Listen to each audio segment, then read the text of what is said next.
அருள் TV நேயர்களுக்கு அடியேன் உங்கள் சிவயோகி சிவசக்திமான் சுவாமிகள் வணக்கத்தை வருகின்ற 2026ஆம் ஆண்டு புத்தாண்டு பலன்களைத்தான் 12 ராசிகளுக்கும் இப்பொழுது சொல்லப் போகிறேன். அதற்கு முன்னர் உங்களுக்கு என்னுடைய இனிய புத்தாண்டு வாழ்த்துக்களை மனமோந்து தெரிவித்துக் கொள்கிறேன். இதில் முதல்ல நம்ம பொது பலன் தான் சொல்லுவோம். 2026 வருடம் எப்படி இருக்க போகிறது, இயற்கை பேரிடர்கள் சம்பந்தப்பட்ட விஷயங்கள், மக்கள் சம்பந்தப்பட்ட விஷயங்கள், அரசாங்கத்தை சம்பந்தப்பட்ட விஷயங்கள், இதெல்லாம் சொல்வதுண்டு. அதை கருத்தில் கொண்டு தான் இப்போது சொல்ல போய் அதை கவனமாக கேட்டு நடந்து கொண்டால் எல்லா நலமும் பெற்று வாழப்போகிறேன்னு சொல்லி பொதுவாக இந்த 2026 வருடம் 1/1/2026 இதிலே எண் கணித ஜோதிட பிரகி பார்க்கும் பொழுது 1 என்பது சூரியனை குறிக்கும் பிறவி எண் சொல்வார்கள். வாழ்வு எண் கூட்டுத்தொகை என்னும் போது 3 வருகிறது, அது குருவை குறிக்கும். எனவே இந்த 2026 வருடம் சூரியனும் குருவும் சேர்ந்து இந்த வருடத்தை இயக்கப் போகிறார்கள். எனவே ஒரு ஜாதகத்திலே சூரியனும் குருவும் சேர்ந்திருந்தாலும் பார்த்திருந்தாலும் கஜகேசரி யோகம் என்பது அங்கே சிறப்பாக விளங்கப் போகிறது. அந்த வகையிலே 2026 வருடம் மக்கள் எல்லோருக்குமே நல்லதுதான் நடக்கப் போகிறது. கஜகேசரி யோகம் ஏற்பட போவதனால் மக்களுடைய திறமைகள், அவருடைய துணிச்சல், தைரியம், துணிந்து விமர்சனம் செய்வது, அரசாங்கம் தவறு செய்தால் சுட்டி காட்டுவது, ஆன்மீகவாதிகள் தவறு செய்தால் சுட்டி காட்டுவது, இதுவரை வாய்மூடி மௌனியாக இருந்த மக்கள் எல்லோருமே விழிப்புணர்வுடன் செயல்பட போகிறார்கள். அதுதான் அப்படி சொல்லியிருக்கேன். அடுத்ததாக இந்த 2026 வருடம் நல்ல மழை பொழிய போகிறது. மழை காலத்திலே நல்ல மழை, வெள்ளமும் ஏற்படும். வெயில் காலத்திலே நல்ல வெயில், அதிகமான வெப்பம் ஏற்படும். குளிர்காலத்திலே அதிகமான குளிர், இது மூன்றுமே இருக்கப் போகிறது. இது இல்லாமல் நிலச்சரிவுகள் ஆங்காங்கே ஏற்படும், பூமி அதிர்வும் ஏற்படும். இதற்கெல்லாம் மக்கள் தயாராக இருக்க வேண்டும். அந்த பகுதியில் இருப்பவர்களெல்லாம் அந்த நேரம் வரக்கூடிய நேரத்திலே கவனமாக இருந்து செயல்பட வேண்டும். இதுவல்லமல்லாமல் வெளிநாட்டிலிருந்து புதிய வைரஸ் கிருமி வரப்போகிறது 2026. அந்த வைரஸ் கிருமியாகப்பட்டது நீரில் வரலாம் அல்லது அழுகிய பொருட்கள் மூலமாக காற்றிலே கலந்து வரக்கூடிய வைரஸாக இருக்கப் போகிறது. இது பெரும்பாலும் குழந்தைகளுக்கும் இளைஞர்களுக்குமே தான் இது பாதிப்பை கொடுக்க போகிறது.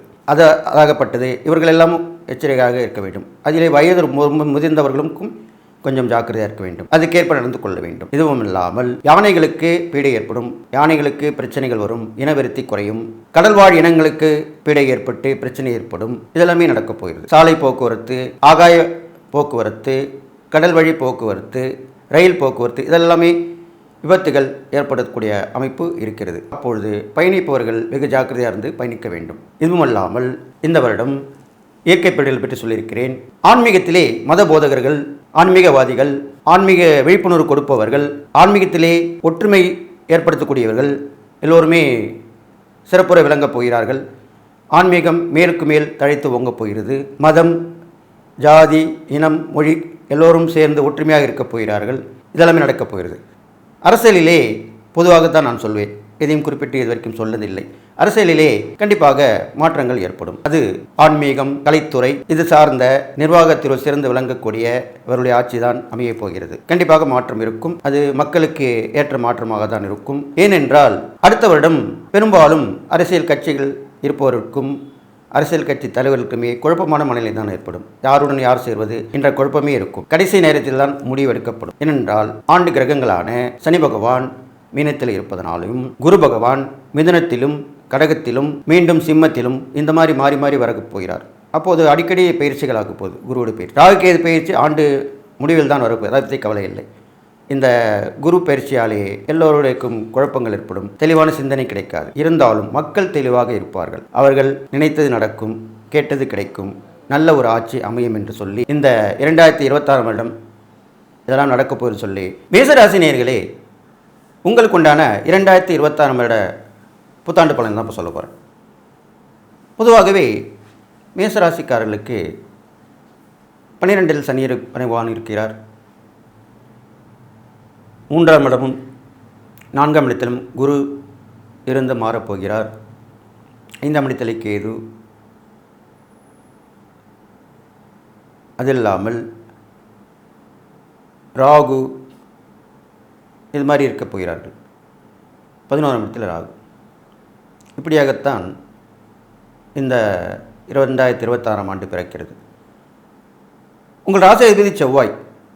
அந்த செவ்வாயை வருட ஆரம்பத்திலே குரு பார்க்கிறார். அப்போது குரு பார்க்கும் பொழுது குரு மங்கள யோகம் அங்கே வெளிப்படுகிறது. எனவே உங்களுக்கு கெடுபலங்கள் ஏற்பட்டாலும் அதை நிவர்த்தி செய்யக்கூடிய பிரச்சனை விஷயமாக இந்த குருமங்கள யோகம் ஏற்பட போகிறது உங்களுக்கு. அதனால் பயப்பட வேண்டாம்.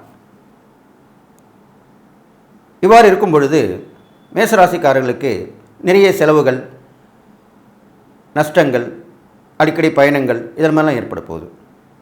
இதல்லாமல் தன்னம்பிக்கை, துணிச்சல், தைரியம், இடமாற்றம், இப்படியாக அது தொழில் மாற்றமாக இருக்கலாம், வியாபார மாற்றமாக இருக்கலாம், உத்தியோக மாற்றமாக இருக்கலாம், அல்லது துறை சார்ந்த மாற்றமாக இருக்கலாம்.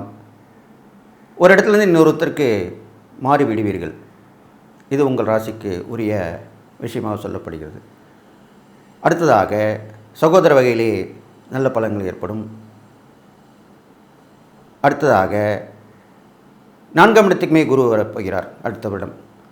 அந்த வகையிலே பார்க்கும்பொழுது ஜூன் மாதத்திற்கு பிறகு நட்பு உறவுகள் மூலமாக இழந்த நட்புகள், உறவுகள் மீண்டும் வந்து சேரக்கூடிய வாய்ப்புகள் உருவாகும். வீடு, மனை, வாகனம் சம்பந்தப்பட்ட விஷயங்கள், தாயாரின் உடல்நிலை, தாய் வழி உறவுகள் எல்லாமே நல்லபடியாக இருக்க போகுது. உடல் ஆரோக்கியம் ஏற்படும். எல்லாமே ஜூன் மாதத்திற்கு பிறகு. இதெல்லாமே இந்த மேசராசிக்காரர்கள் நடக்கப் போகிறது.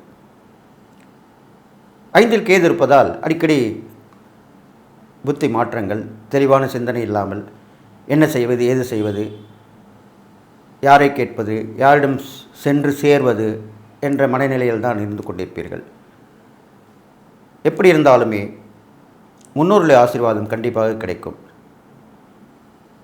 அடுத்ததாக 11ஆம் இடத்தில் ராகு இருப்பதால் திடீரென்று அதிர்ஷ்டங்கள், புதிய நட்பு மூலமாக, பெரியோர்கள் மூலமாக உங்களுக்கு நன்மை ஏற்படக்கூடிய வாய்ப்பு இருக்கிறது.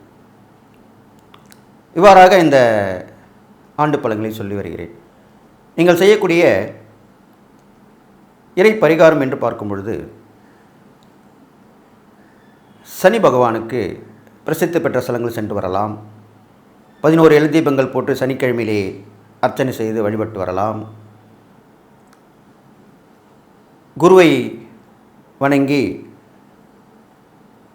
நவகிரகத்தில் இருக்கிற குருவை வணங்கி வியாழக்கிழமை தோறும் வழிபாடு செய்து வரலாம். குரு பிரசித்தி பெற்ற பல ஸ்தலங்களுக்கு சென்று வரலாம். இதெல்லாம் செய்து வரலாம். கேதுவுடைய பரிகாரமாக சொல்லக்கூடிய எல்லாமல்ல மகா கணபதியை வழிபட்டு வரலாம்.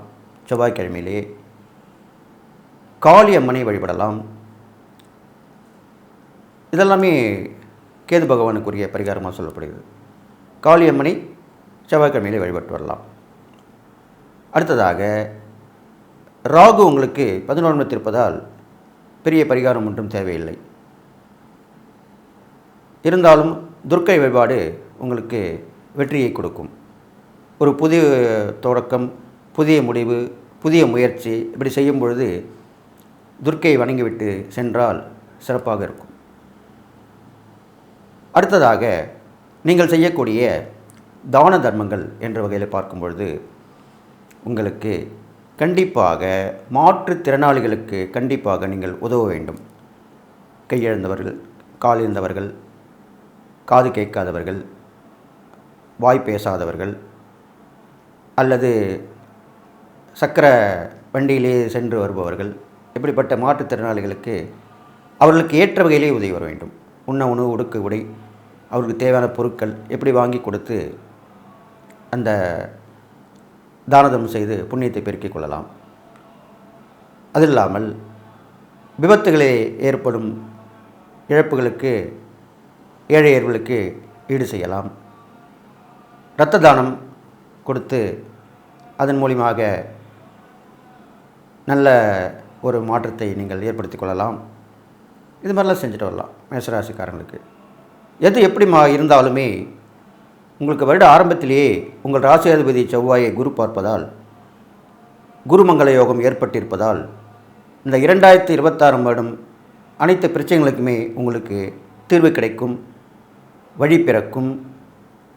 ஒரு கதவு மூடினால் ஒரு கதவு திறக்கும் என்று சொல்வார்களே, அதன்போல் ஒரு கதவு மூடியிருந்தாலும் இன்னொரு கதவு திறந்து அதன் வழியாக சென்று உங்களுக்கு தேவையானவை பெற்றுக்கொண்டு சீரன் சிறப்புடன் வாழப் போகிறீர்கள். இவ்வாறாக இந்த 2026 உங்களுக்கு இருக்கப் போகிறது. இதில்லாமல் சூட்சுமமான பரிகாரம் ஒன்றை இப்பொழுது சொல்ல இருக்கிறேன். இந்த 2026 உங்களுக்கு முருகப்பெருமான், ராசியாதிபதி செவ்வாய், அவருக்கு முருகப்பெருமான் தான். இந்த முருகப்பெருமானுக்கு 12 பழங்கள் நைவேத்தியம் செய்ய வேண்டும். 6 விளக்குகள் ஏற்ற வேண்டும். இதை நீங்கள் முறையாக செய்து வர வேண்டும். அர்ச்சனை அபிஷேகம் செய்யலாம். முருகனுக்கு பிடித்த நைவேத்தியங்கள் வைத்து அவரை வழிபடலாம். வேலுக்கு வழிபாடு செய்யலாம். வேல்மாறல் படிக்கலாம். கந்தசஷ்டி கவசம் படிக்கலாம். திருமுருகாற்றுப்படை, திருப்புகழ் போன்றவைகளை படித்து வரலாம். இதெல்லாமே நீங்கள் செய்து வரலாம். கடைசியாக இந்த மேசராசியில் பிறந்தவர்களுக்கு இந்த 2000 வருடத்திலே அரசியல்வாதிகளுக்கு ஒரு மாற்றம் கண்டிப்பாக இருக்கும். அது விரும்பாத மாற்றமாக இருந்தாலுமே உங்களுக்கு நன்மை தான் செய்யும். சமூகத்தில் இருப்பவர்களுக்கு நல்ல பெயர் வாங்கி கொடுக்கும். கலைத்துறையில் இருப்பவர்களுக்கு சில நேரங்களில் நல்ல வாய்ப்புகளும் சில நேரங்களில் வராமல் இருப்பதும் இது மாதிரி கிடைக்கப் போகிறது. இதை பயன்படுத்தி கொள்ள வேண்டும். அடுத்ததாக அரசாங்கத்துடைய உதவிகள் கிடைப்பதற்கு கொஞ்சம் மட்டுப்பட்டு தாமதமாக ஜூன் மாதத்துக்கு பிறகு 6 மாத காலத்துக்கு பிறகு அந்த அரசாங்கத்துடைய தொடர்புகள், அரசாங்கம் மூலமான நன்மைகள் இதெல்லாமே கிடைக்கப் போகிறது. பள்ளி மாணவ மாணவிகளுக்கு கல்வியிலே மிகுந்த கவனம் தேவை. விவசாயிகளுக்கு நல்ல ஒரு வாய்ப்புகள் உருவாகும். அதை பயன்படுத்தி கொள்ள வேண்டும். அரசாங்கம் மூலமாக விவசாயிகளுக்கு நல்ல பலன்களை ஏற்படுத்தி கொடுப்பார்கள். சலுகைகள் வழங்குவார்கள். இதையும் நீங்கள் பயன்படுத்தி கொள்ளலாம். அடுத்ததாக மேசராசியில் பிறந்த பெண்களுக்கு அவர்கள் கை கண்டிப்பாக ஓங்கியிருக்கும்.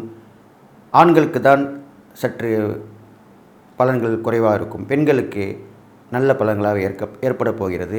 புதிய மாற்றங்கள் உங்களுக்கு வாழ்க்கையில் ஏற்பட போகிறது. நீங்கள் துணிச்சலாக தன்னம்பிக்கையுடன் தைரியத்துடன் செய்யக்கூடிய செயல்கள் எல்லாமே உங்களுக்கு நல்ல ஒரு வாய்ப்பை தந்து உங்களுடைய வாழ்க்கையிலே வெற்றி பெறக்கூடிய அமைப்பை கொடுக்கப் போகிறது. எது எப்படி இருந்தாலும் பெண்கள், குழந்தைகள், இந்த மேசராசியில் பிறந்தவர்களுக்கு நல்ல எதிர்காலம் உண்டு என்று சொல்லி இந்த 2026 வருடம் மேசராசியில் பிறந்தவர்களுக்கு எல்லா வகையிலுமே ஏற்றமாக இருக்கப் போகிறேன்னு சொல்லி எல்லா நலமும் வளம் பெற்று வாழ்வீர்கள் என்று வாழ்த்தி விடைபெறுகிறேன். நன்றி. கடவுள் அருள் டிவியை பார்த்தமைக்கு நன்றிகள். மேலும் இது போன்ற தகவல்களை தெரிந்து கொள்ள கடவுள் அருள் டிவியை சப்ஸ்கிரைப் செய்யுங்கள். மறக்காமல் பெல் ஐக்கானை கிளிக் செய்யுங்கள்.